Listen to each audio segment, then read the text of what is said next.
this twist right here. It's like, I don't know why, but it's just, I don't know. I probably need to spread them out further.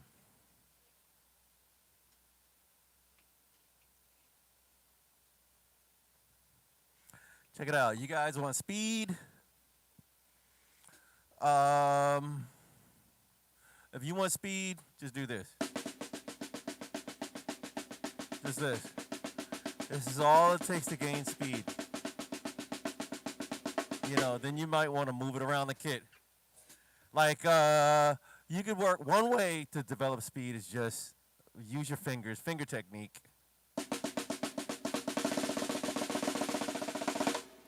But like this. Now, work on singles, inverted doubles, and inverted paradiddles. The reason why I work on them is because of this.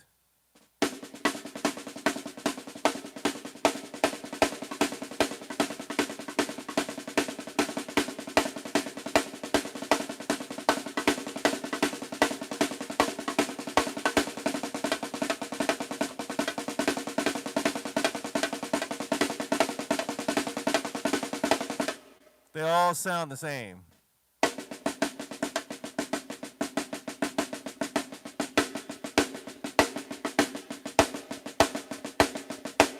They all sound the same.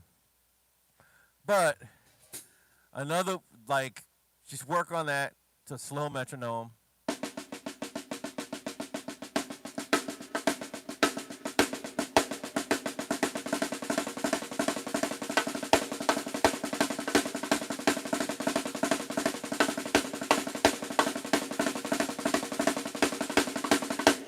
You know, then you can just move it around the kit.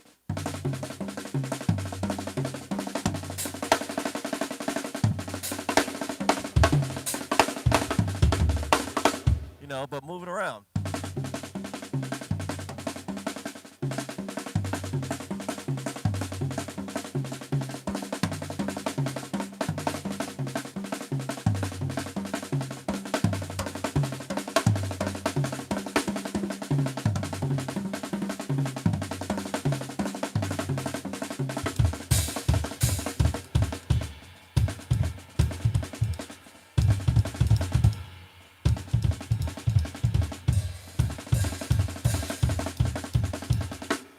You know, so just move it around the kit, you know, or like this is a good exercise. I just like, it's a riff, but I use it as an exercise. It sounds like this, but it's really this. Like it sounds like this. Like let me play it fast. Sounds like, but it's not. It's 2, 2, 3, 3, 2, 3, 3, 2, 3.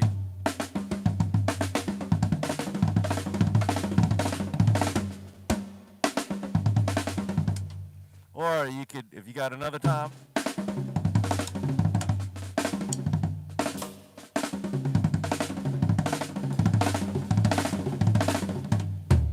you know, so just work on that. That's all. Just move it around. Whatever you learn, if you're learning like flam taps, work on flam taps.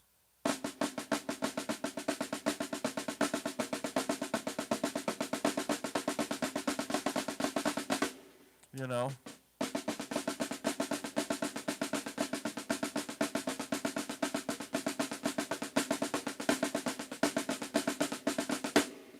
You know, work on flam taps. You might do a flam taps in clave, like da da da da da da da da da da da da da da da.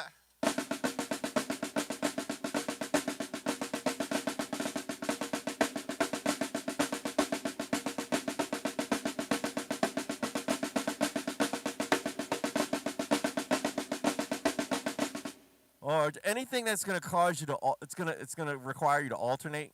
Like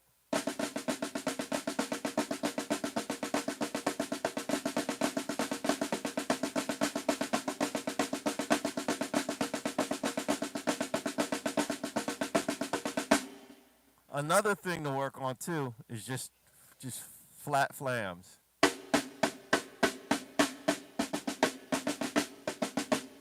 And get them to sound like one note.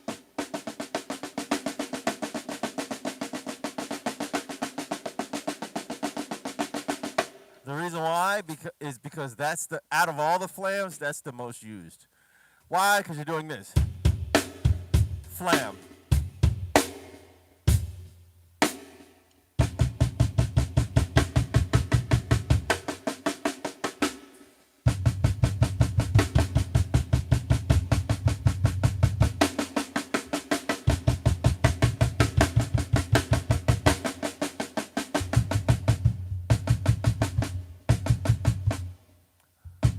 Ah, ah.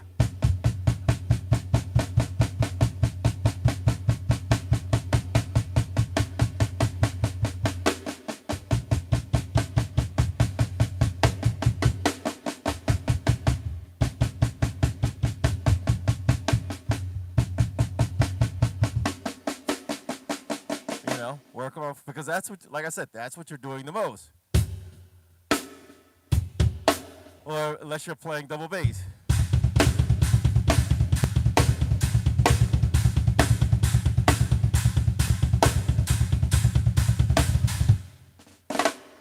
Or if you're doing, you can work on flams with your feet.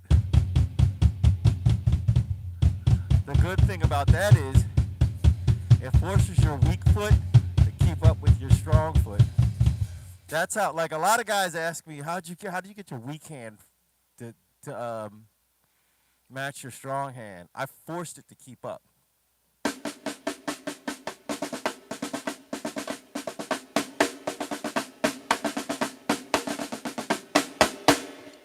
So even now, since I've started playing double bass again, like I've noticed, I've been doing that with my left foot and getting it, getting it back up.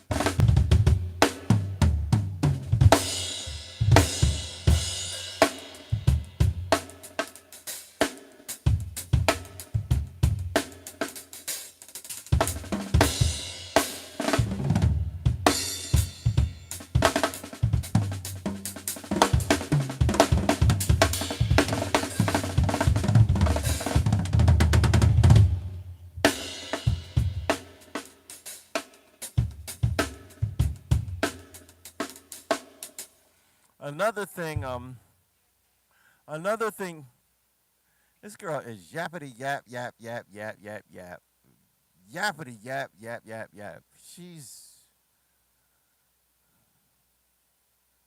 This girl's delusional. Um,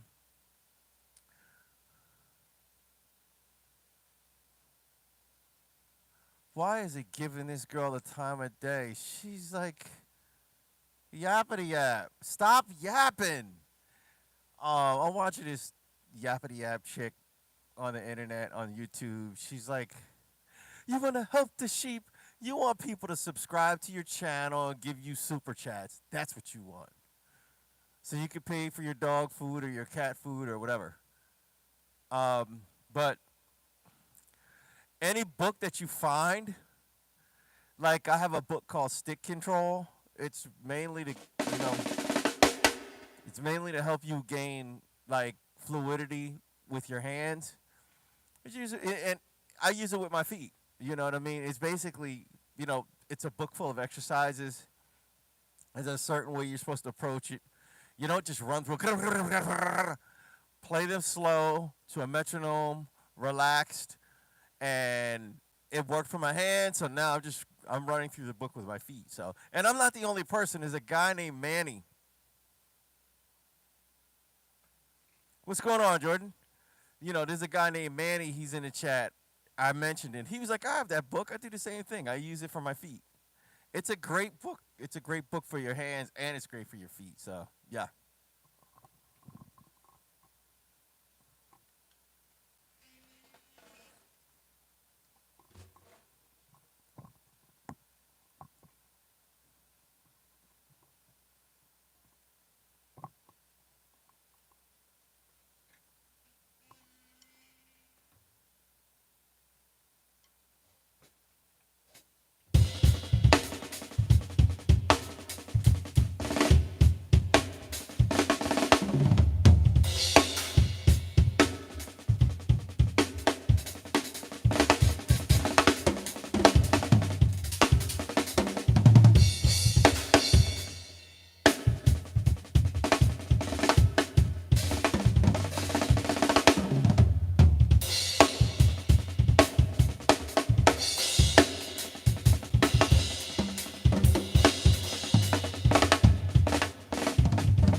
What's the song?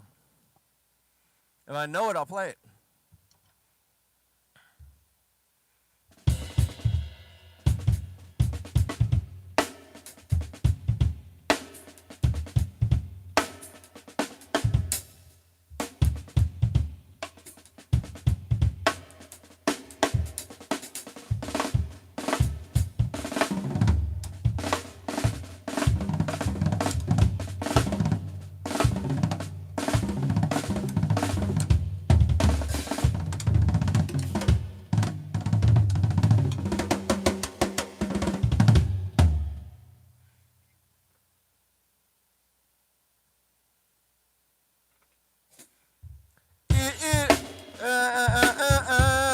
Now go ahead now.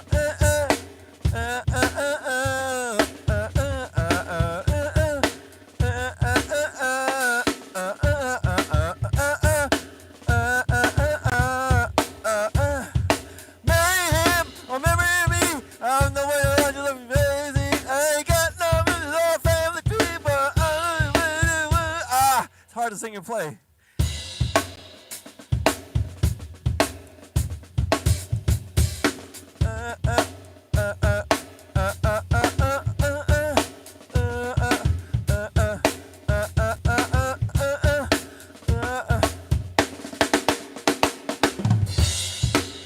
Yo,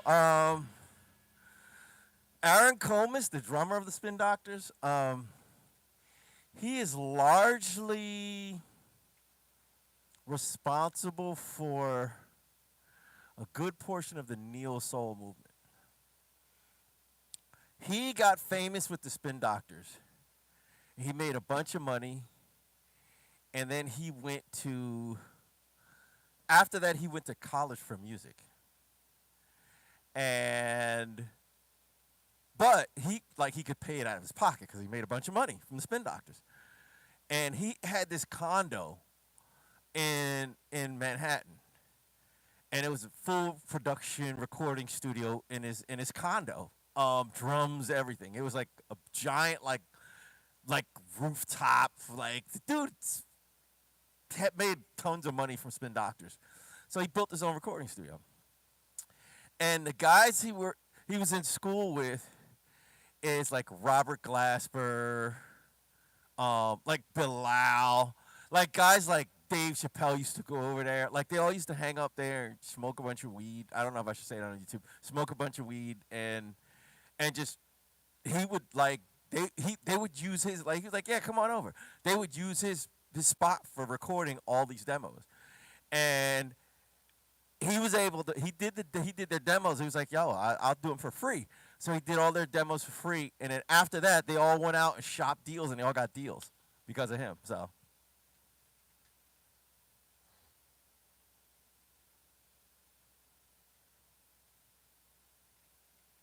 I would, but they would copyright my stream. They'll copyright your stuff. And if I play a snippet of it, they'll copyright it. If I play the whole song, they'll take down the stream. So yeah, unfortunately, that's why I don't do a lot of covers, cause they get they get copyright struck, you know, and the more copyright strikes you get, eventually they'll just clip your channel. Like they'll be like, sorry, no channel for you, you know. So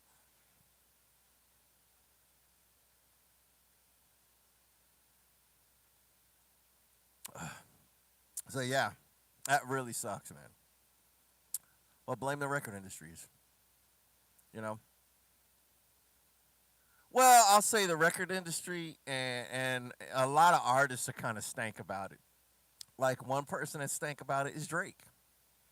You know, when Drake first came out, there were a lot of people who would do like that. I don't know how to talk to you. I don't know. Na, na, na, na, na, na. That song, that's a great song. My wife's a dancer, like jazz and ballet and all of that stuff. So she would show me all this choreography that she would want to do, and it was based on that song. And hold on, because this chick is yapping my ear off.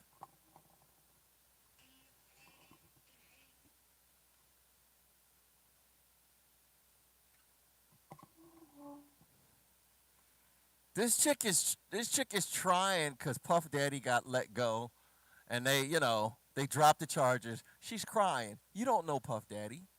You're not paid by him. He never met you. He never nothing. He never you don't no one no he doesn't know you. You don't know him. You just it's just weird, man. But yeah, what they would do is they would Drake would have them take down all of the videos.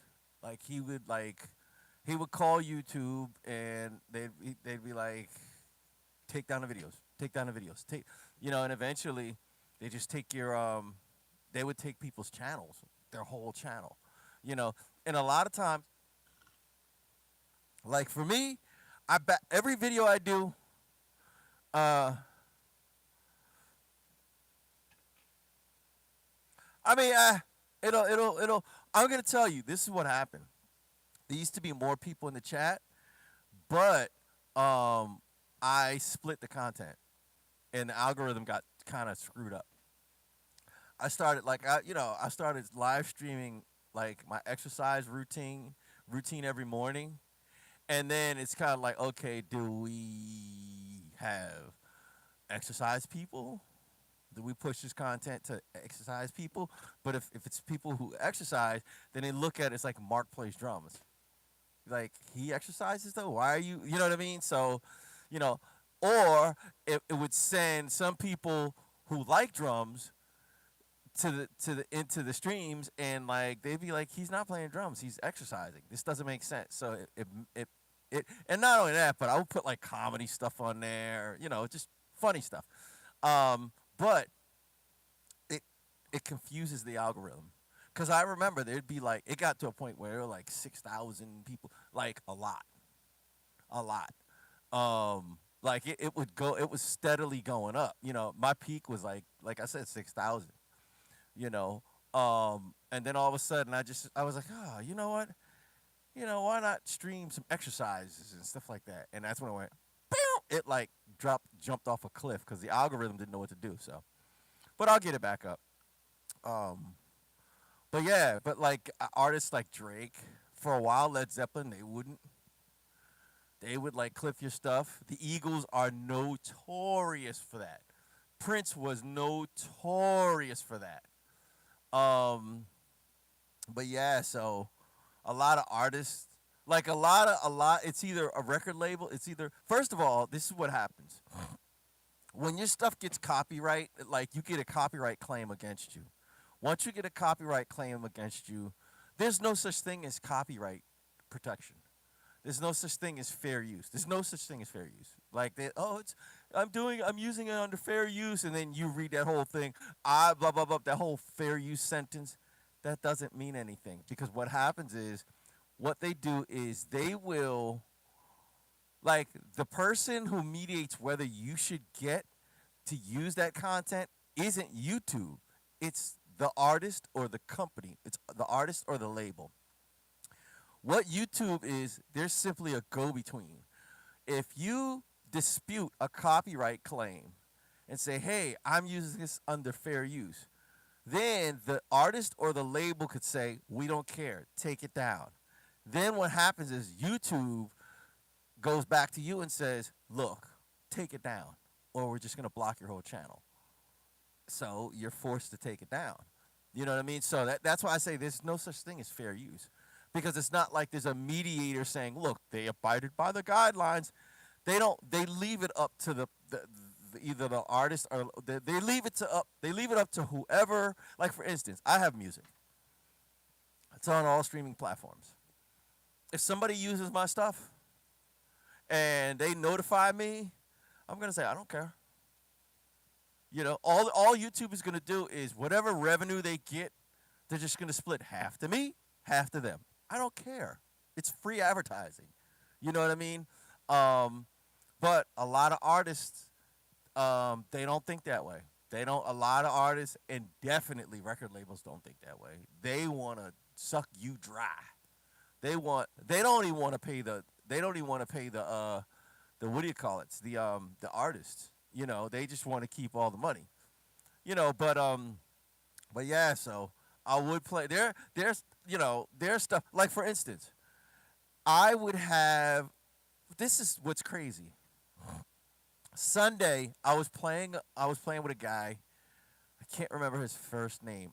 Chase McGowan. I was playing with him Sunday.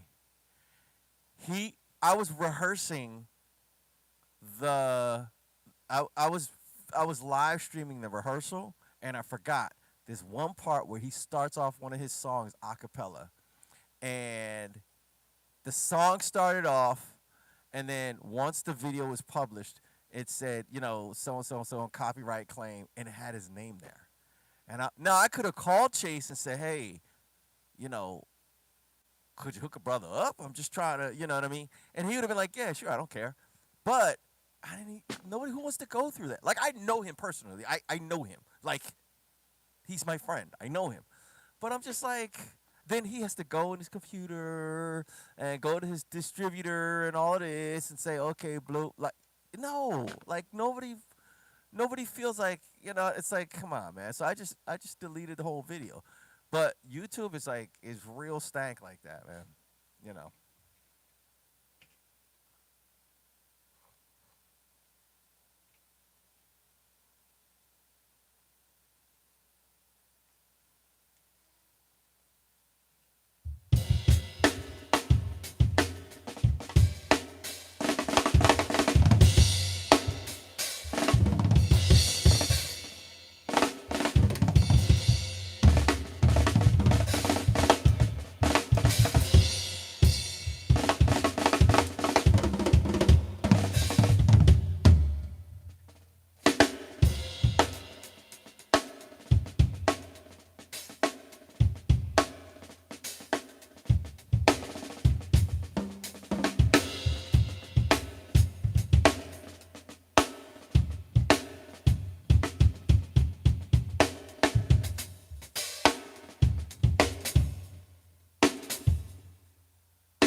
Boom, boom, boom, boom, boom, boom, boom, boom, boom, boom.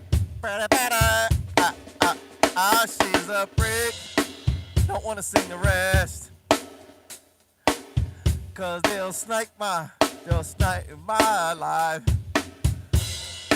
Uh, uh, uh, uh.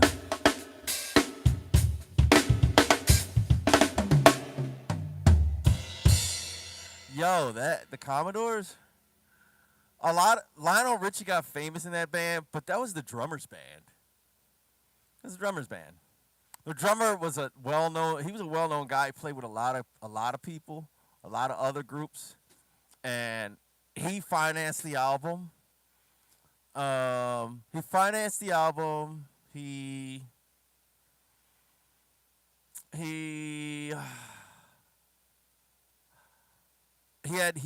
they recorded it in his studio. He was actually a really good drummer. He had, I don't know if you remember the old early Commodores stuff, but he had this big old drum set, man. But yeah, it was his band, and he wrote a lot of the songs. Him and Lionel Richie wrote a lot of the songs.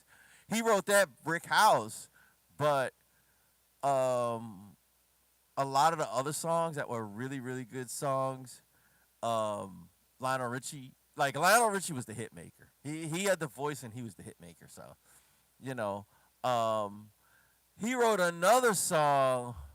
Na na na na na na na na na. Basically, it was a country song. I think it's sailing. Sailing. Good time never felt so good. Yeah. Um, yeah, it's a country song. If you hear the song, you're like, man, that's a country song. It's totally a country song. He wrote it for somebody else, and they needed another song on their first album, so he was like, "You ain't famous, and we got a record deal, so mind if I take that back? Thank you."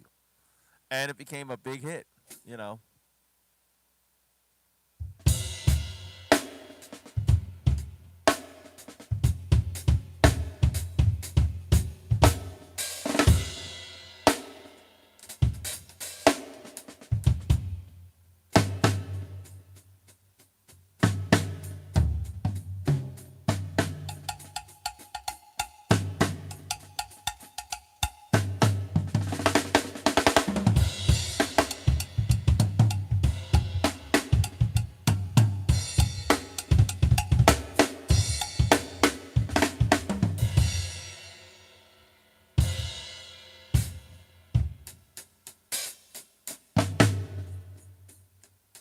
like I want to do War Pigs. General gathered in their masses, just like witches at black masses. Evil minds that plot destruction, sorcerers of dust construction. In the field, the bodies burning. As the war machine keeps hurting.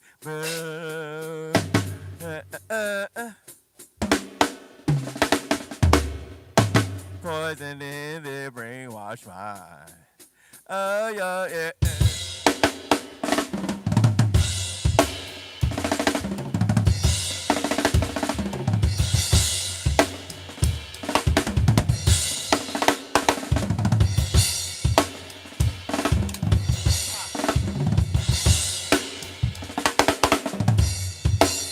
Yeah, I want to do a cover of that song. YouTube will be like, nope, thank you. I feel like I even said too much now. Well, you get like 30 seconds. YouTube will allow like a 30-second snippet.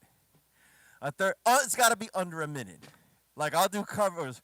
If you notice, I'll do like under a minute. Now, there was back in the day when I first had this channel, I was doing like 4-minute songs, like some songs. One song is called "The Uptown Down" by Maceo Parker. It was like bass, drums, guitar, organ, and a horn section. And we turned that into like a 10-minute jam. But this was before YouTube really started cracking down on like copyright stuff. It never even got struck. So, but yeah, it's you know, it's there's all kinds of stuff. Like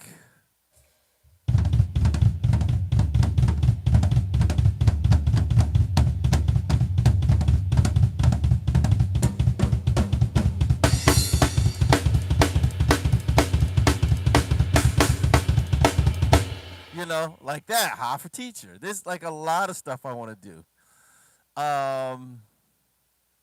There's like Van Halen songs I want to do. There's Rush songs I want to do.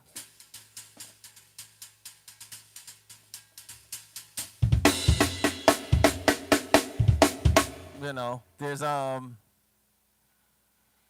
Metallica songs I want to do. There's like Master. I want to do that song. There's a lot of songs I want to. I like the earlier Metallica.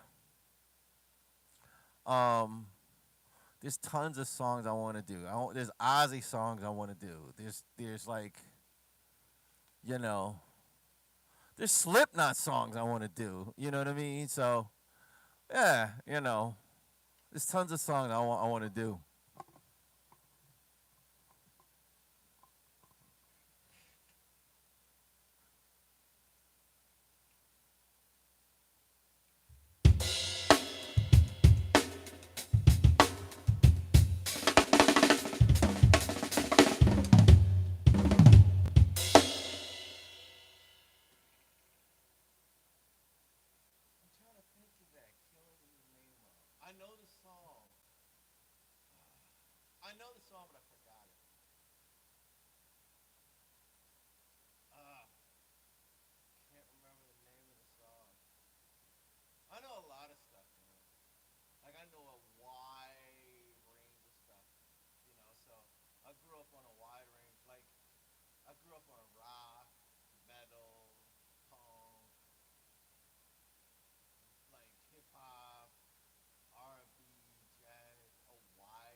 veteran bands that you probably know, you know, like black dudes that are in bands that you probably know who they are.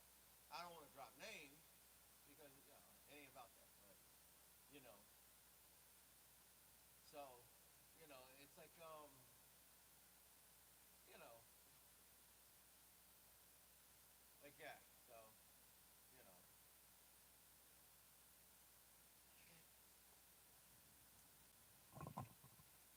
no, I was saying I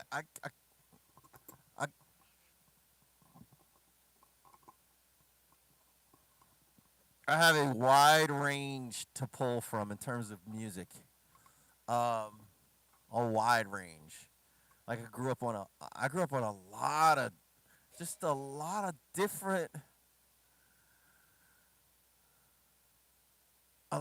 different like kinds of music, man. Like I grew up on like the earliest music I can remember is the Stones. The earliest music I can remember is the Rolling Stones and Miles Davis. Yeah. Ah. This dude is funny, man. I ain't gonna repeat what he said. Oh no, no, because I want those commercials to run on the replay. But but yeah, man. Like the earliest albums I remember um, is Rolling Stones' "Let It Bleed," Miles Davis' "Bitches Brew," and like Sly and the Family Stone. You know, um, so like it was like a wide range of stuff. Everything from Emerson Lake and Palmer to even MC5. You know, and then later on the Sex Pistols. The I probably shouldn't say that on YouTube because they'll probably clip that. The Clash. You know what I mean? Um, just a lot. Screedy Politi, like you know, the Stooges, David Bowie, like just. I grew up on a lot of stuff. Stevie Wonder, a lot of Stevie Wonder. A lot of just rock, R&B, soul. Like, of course, Hendrix, of course, Cream. You know, I grew up on a lot of stuff, man. So, and then with hip hop, it was like my older sisters were into hip hop. I wasn't into hip hop. My older sisters were into hip hop. I got into hip hop when Eric B and Rakim came out. That's when I got into hip hop. You know, but by then I was playing everything. I was just like, by then I was like, okay, I want to be a DJ, and I learned how to make beats and program the what do you call it the Akai MPC. Learn how to make beats on an MPC. I learned how to you know work at SP12. You know, all kinds of stuff, man. And then later on, I started actually playing beats and sampling them. Like I was, you weren't. They weren't even making like there weren't even like beat packs back then. Like as far as like drum packs you can order online with all drum loops and stuff. Had I known then what I know now, I'd be a millionaire because I would have been like, oh, I play drums too, and I know how to make samples. Oh, let me do this real quick. You know. But yeah, so I've always been in like every kind of you know all kinds of music. So you know, and then I just stopped playing drums and really focused on hip hop for a long time, for a very long time. Then I just got back into drums. But by the time I got back into drums, people were asking me to play bass. We need a bassist. So I was playing with gospel groups, playing bass, playing with neo soul groups, playing bass, you know, and doing hip hop on the side. And then I really got back into drums when I got asked to play a bunch of gospel, you know, and that was it. So I'm back on drums.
You know what that is, bro? I just I just realized I can't remember. I saw an interview. I think it was like a Jimmy Page interview where the intro to rock and roll. This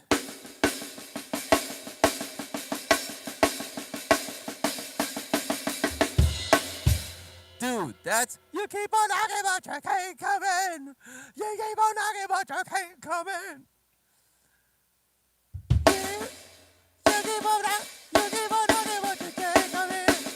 You keep on knocking, you keep on knocking. Oh, it's hard to sing and play at the same time.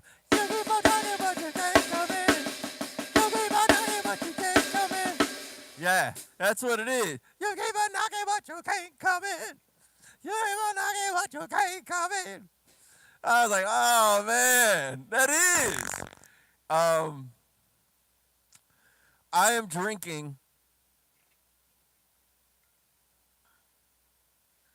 Synergy, the real kombucha. It's gingerberry. I love gingerberry.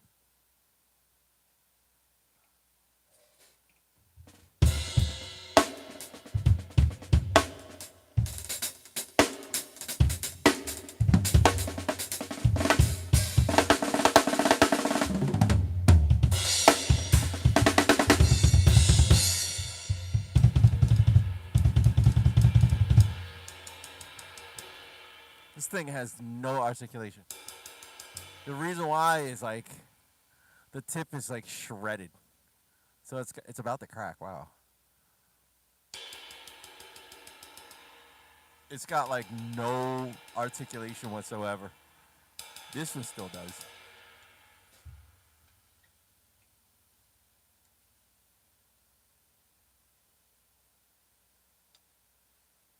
You keep on knocking but you can't come in. You keep on knocking but you can't come in.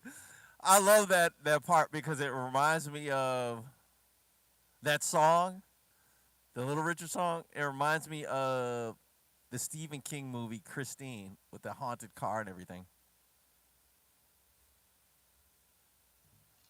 Because the guy was trying to get in the car, he's banging on it, and it played on the radio. You keep on knocking, but you can't come in. You keep on. I was like, oh man, that's funny. But yeah.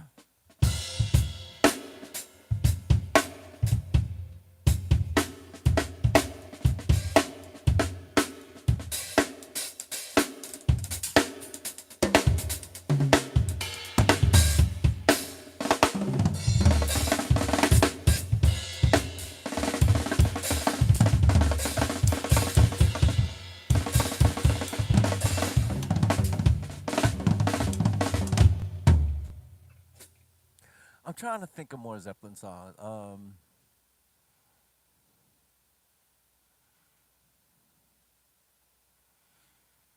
I haven't played Zeppelin in so long. Hot dog. Um,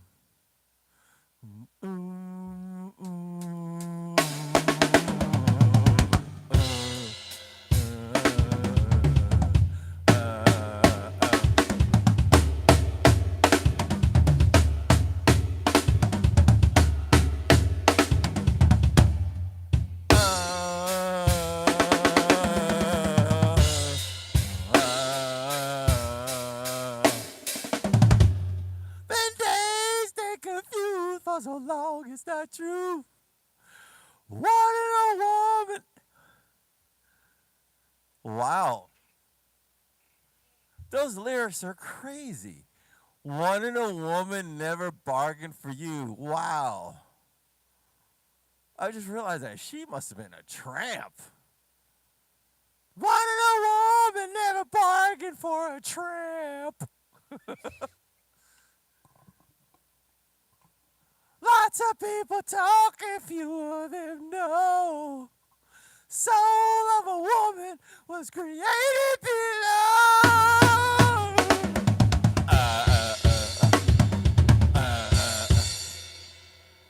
When the levee breaks.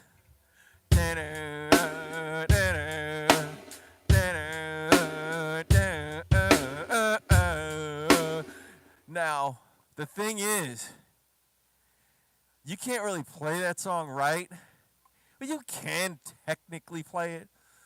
But I need to pull out my 24-inch. I got a 24-inch kick, but it's packed away. I don't use it that much. Um, I need to pull out a 24-inch kick, and I need to detune this snare.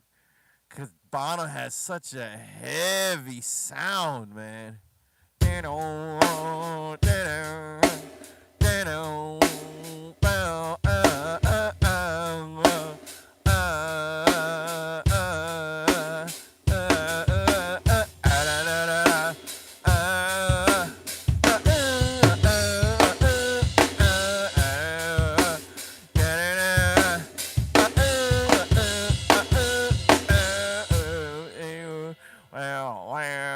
Wow, yeah, man.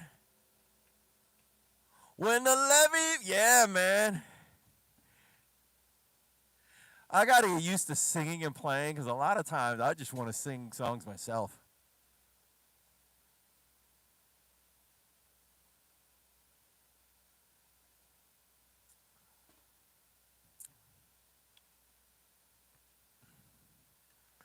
Bradford Cohen. See what he has to say about this.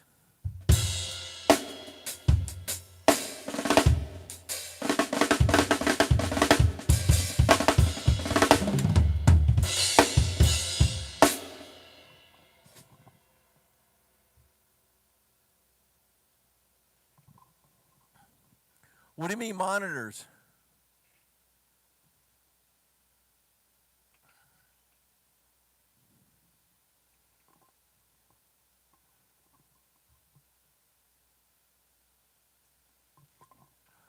I'll say this. I use in-ear monitors. I used to use the wedges, but number one, you can't really control the sound the way you'd like to. So I use in-ear monitors. Plus, years of using wedges really killed my ears. It really killed because you're trying to hear the music past your drum set, and you got guitars and bass amps, guitar amps and bass amps, and you know. Whereas with in-ear monitors, I can fine tune it. I can turn the overall volume down. You know, they're noise canceling. Like these are noise. These are noise canceling as well as they're really tuned really good. So everything you hear, it's very clear, very clean. I used to use headphones. It's rare that I use headphones because I sweat in them, and I hate sweaty ears. And after a while, your headphones start to stink really bad. They start smelling like a locker room. So I use in-ear monitors. But yeah, I plus like I said, I could have my own mix. I could have my own mix. I run a pack. I just stick them on my ears, connected to the pack. It's about that big. Run it down the back of my shirt. Boop. Clip it on my belt. Boom. I'm good. You know what I mean? And it's wireless. I can just walk around, whatever. Then when it's time to do the gig, put them back in my ears. Boom. So But yeah.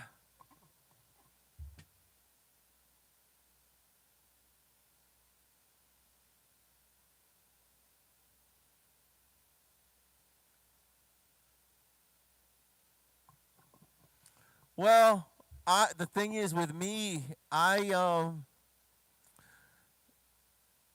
just prefer in ears, man. I don't need to hear. I need to hear exact like in church. In church I have to have either headphones or in ears. I have to because I'm in a booth. Like I'm in a like it's a wooden frame but it's plexiglass windows. It's like and it's all like it contains all the sound and wind. I mean, not wind. Sound bouncing off of plexiglass is horrible for your ears. It's like playing. It's like playing drums in a bathroom. Playing a full drum set in a bathroom. It kills your ears. But even like when I played, even when I played even when I played like before we had that and I had a wedge, I don't like using wedges because generally if I'm playing, if I can't hear the other musicians above my own instruments, then I'm playing too loud. You know what I mean?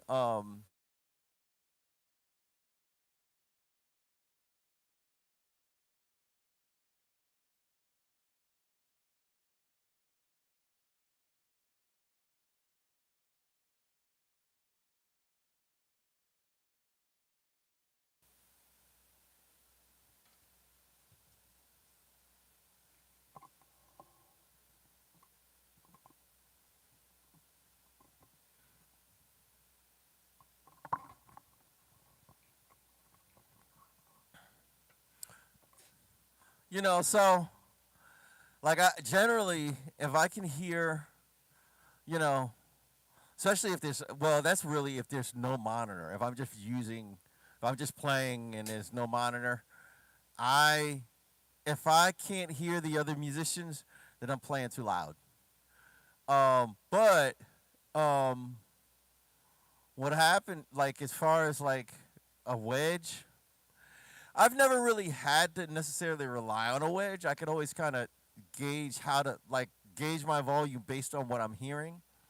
So, I mean, I'll use a wedge. It just depends. It depends on how loud the other musicians are playing. If the other musicians are playing like insanely loud, then I'm gonna need a wedge. But if there's a preference between a wedge and in-ear monitors, even I'll say this, even for a time before they put me in the bird cage in the fishbowl, I was using in-ear monitors because it's just easier. You know what I mean? So it's just easier.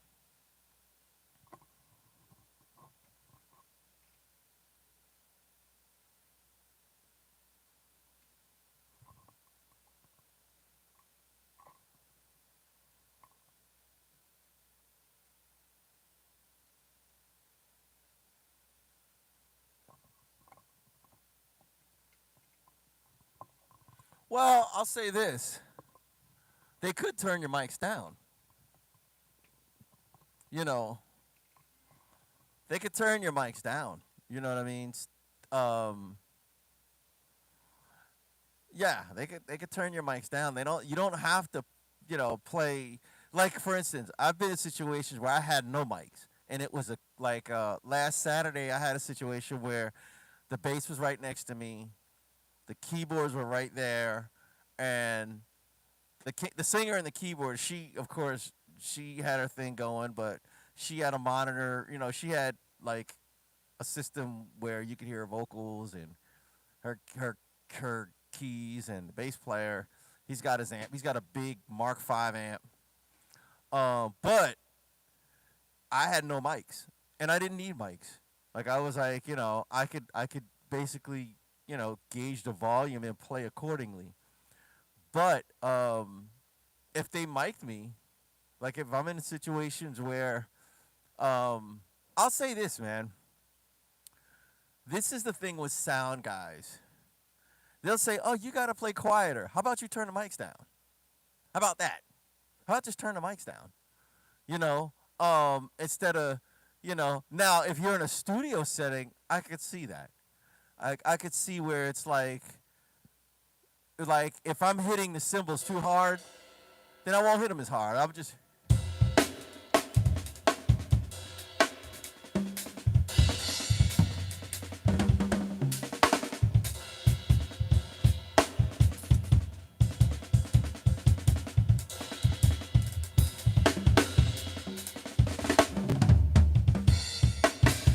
instead of laying into them, you know,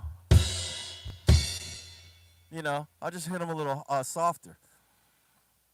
But if that's not the case and I'm doing a live gig, it's nothing for the the sound guy to just turn down the mics. You know what I mean? Bust everything into the drum sub, and use all. This is what I used to run sound for years. I ran sound for years. I ran sounds for the church I belonged to. before people even knew I was a drummer, before they even knew I was a musician. Like, I ran sound, and what a lot of sound guys don't they feel what they fail to realize is the drums have to be bussed and treated as one whole instrument. All of this has to be seen as one instrument. All the mics and everything, bust them down to one instrument. I mean, bust them down to one channel and treat them like one instrument. It's about control. The reason why I say that is if you need to turn the drums down, you don't have to turn all the toms down and turn the kick down and turn the overheads down and turn the snares down and you know, then you could tell the drummer to play. Once they play, you say, okay, well, he's kind of light on the kick drum, so let me turn it up a little. Okay, that snare's kind of cracking. Let me turn that snare down. Okay, the cymbals, get all the levels right, and then bust everything to one single channel. Do all your processing. You might run compressors on each channel or whatever, but you bust it all down to one channel. That way, if people saying the drums are too loud, you can just turn it down. You got one fader. You know what I mean? So, Diddy's sister, he doesn't have a sister. He's an only child. This lady's nuts. Um, but yeah, so I think I think you're better. Your sound guy is better off. I mean, I don't know what your relationship with him, but I'd be like, well, why don't you just turn the mics down? Wouldn't that make sense? Makes sense if you turn them down. You know what I mean? Now that doesn't give you carte blanche to play as loud as you want. Of course, you got to play the room, but sometimes, man, the sound guy got to turn them joints down. You know. Oh, but what that is, that's crap rolls downhill. The people get mad because this is loud. So the sound guy is like, hey, you got to play quiet. No, you deal with it. That's your job. Your job is to control the volume of the instruments in the room. Do your job. Don't tell me to play quieter. Turn the mics down.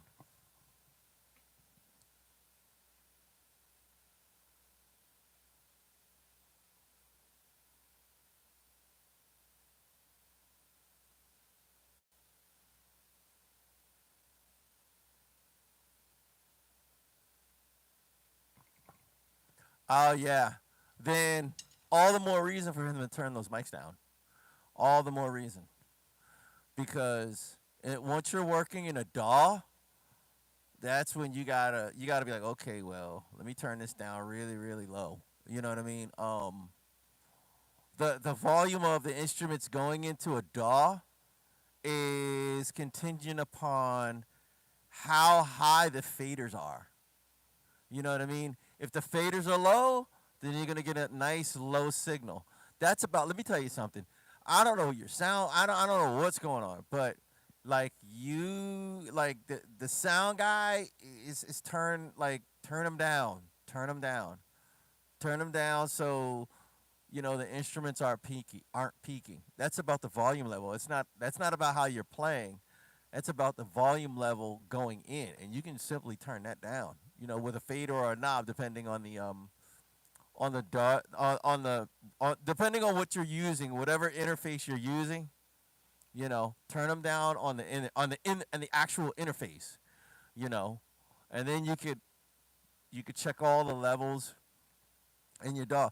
Like that. Like I don't have to deal with clipping. I never have to deal with clipping because if I'm doing this,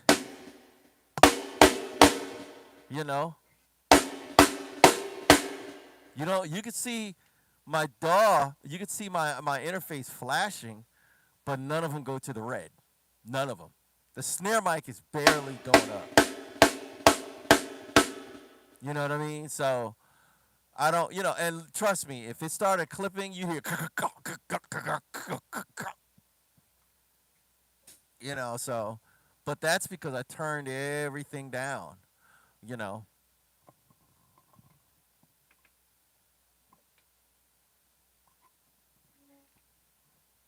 BandLab.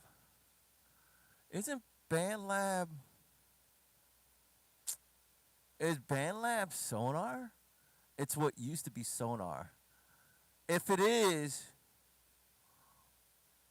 if I think BandLab is Sonar. Um, but I'll say this: BandLab has roughly this almost the same compression rate as Pro Tools.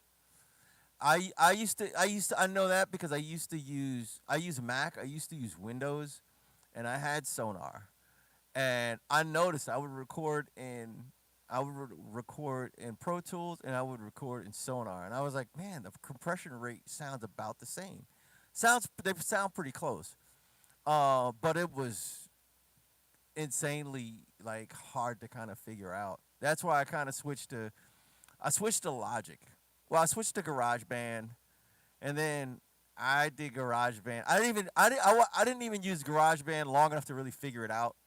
Instantly went to Logic, and then I went from Logic to Pro Tools, and then I went from Pro Tools to Ableton, and then I went from Ableton to FL Studio. Then I went from FL Studio to oh man, Adobe Audition, which is really great.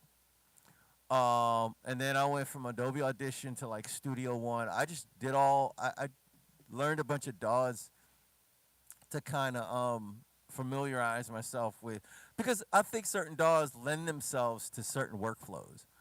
Um, all DAWs, most DAWs, um, even dude, I started off with Audacity, and I was getting professional grade recordings with Audacity. Now then I had to really self, you know, equalize myself and like and like make sure my levels were down because Audition only records in stereo. So I would have either stuff pan dead center to the left or to the right. That's it. Um, but yeah, I did it. Um, and then I went from there to like Sonar and stuff like that. But yeah,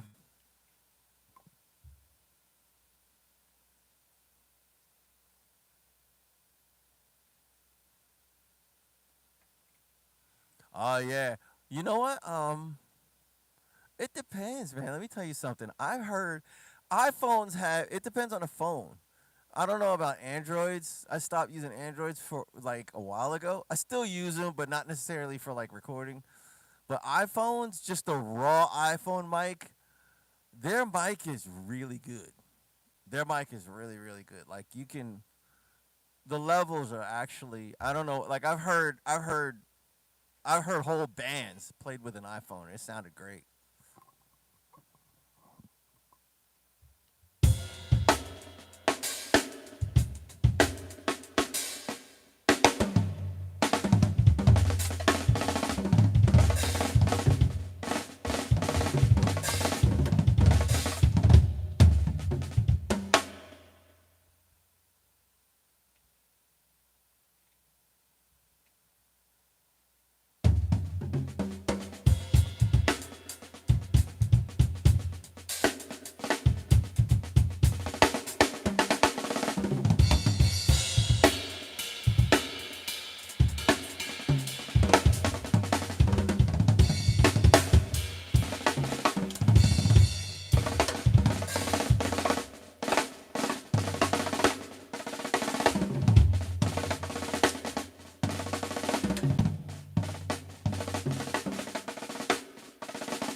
Yeah, yeah, bro.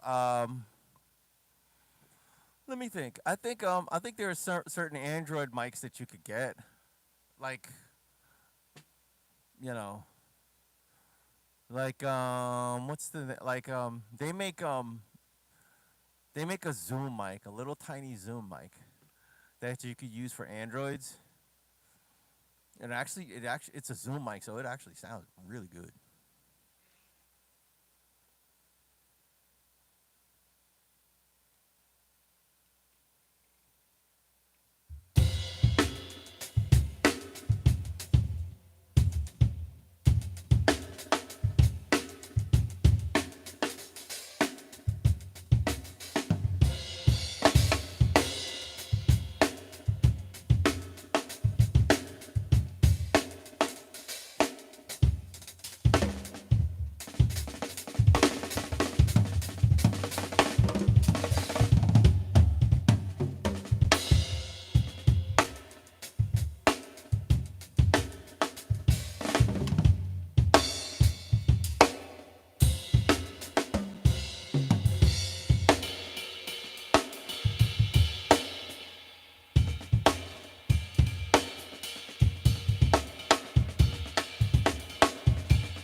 Sorry, I was muted. There's a reason, bro.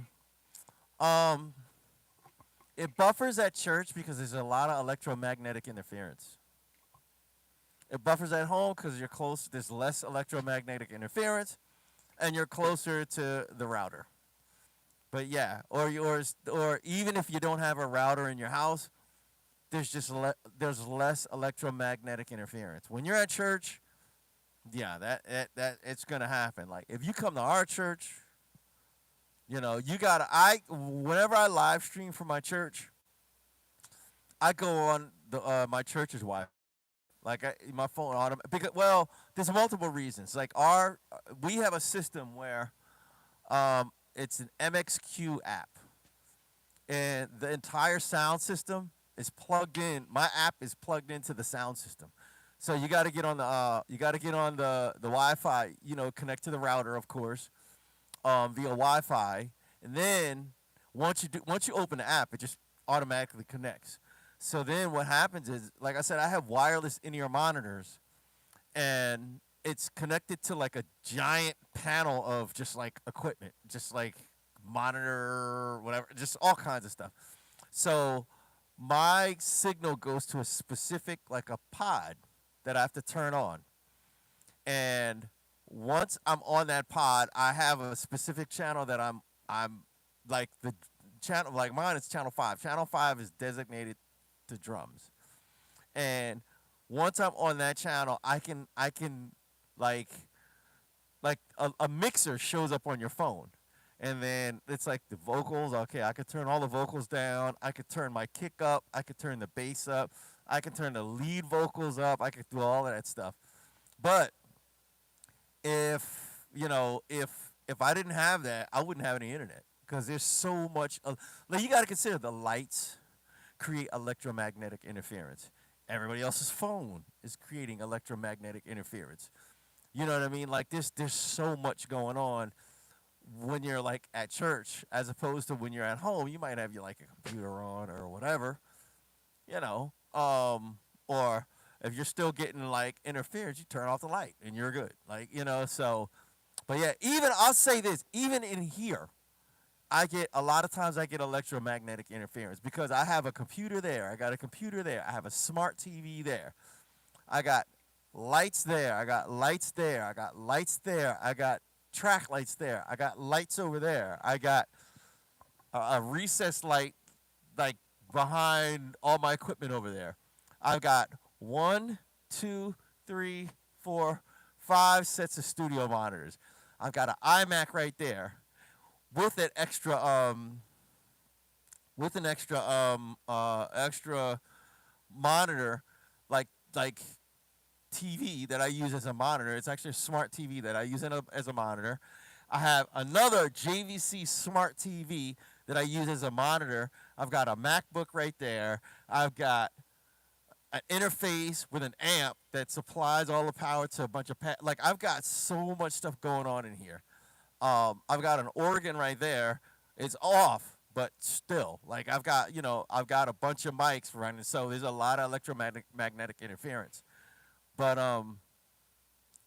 well, yeah, I'm going to go because I gotta drain a lizard, and yeah, I'll be back though, and my phone's probably going dead.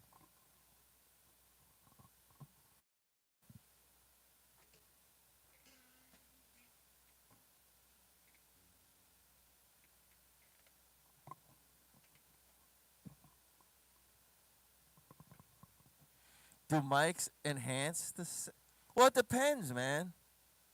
It depends. It depends on if you get cheap mics. Is yeah. If you got really really nice mics, then it should have your drums sounding pretty decent. And I'll say this. As far as mics, make sure your drums are tuned really well because a good mic will not make a badly tuned drum set sound any better. It won't. Make sure. All right, they're killing me with this mahjong commercial. Go away. Um, but um, You could pay 4,000. I could like I have a front of that might cost $1,100. That might cost $1,100. This might cost $1,000. This might cost $1,000. That might cost $1,100. That might cost $1,100. The front of kit might cost $4,000. That mic over there, the tube mic, that's the room mic, that costs $2,000. I don't care how good those mics are. If this kit was tuned like trash, and it's not about the quality of the kit, it's about how you tune them. You should be able to make a trash can sound good. You know what I mean? It depends on how you tune it. But it's about the source. Like I've had all SM57s because at the time that's all I could afford. I've had all SM57. Like this. This is a Radio Shack mic. Radio Shack doesn't even exist anymore. But I have this snare tuned really good, so it sounds good. It's nice low. It's got almost like a hip hop sound. You know, but it's about how I tuned it. You know what I mean? So I could have the best mic in the world on this snare, and if it's tuned like trash, it's tuned like trash. And that mic is gonna get. It could be the best mic in the world, but it's gonna be very good at recording trash. You know what I mean? So make sure your drums are tuned very, very well. You don't gotta obsess over them, but make sure they're tuned well. You know what I mean? And I'll say this: once you get them tuned really well, you can get a good basic sound out of them. Then learn how to EQ. Um, I put EQ. I put a stock EQ plugin on every channel. Like I have an EQ on the snares. I have an EQ on all the toms, the overheads. I sweep out. I low cut all the. I just put low cut filters on them, so it picks up the high end. I want the crispiness of the cymbals. Any low end, you know, the room mics, the front of kit mic, um, the I call it a crotch mic because it's aimed right at my crotch. It's in front. It's in front of the kit. The front of kit mic. It's basically a crotch mic. The toms, the bass drum mic, those will pick up all the low end. The snare will pick up a lot of the mids. You know what I mean? So the overheads are just like to kind of give the highs, um, and to really pick up the cymbals. You want it to pick up the highs and the high mids. The low mids and the lows, the other mics can pick that stuff up. You know what I mean? But learn how to um, it's called subtractive EQing. It's finding where the bad frequencies are and just subtract them from the actual equalization kind of equalization. What do you call it? The sound. What do you call it? You know what I'm talking about. But yeah, subtractive EQing. But yeah, my bladder is killing me. Oof, I gotta go. I'll be back.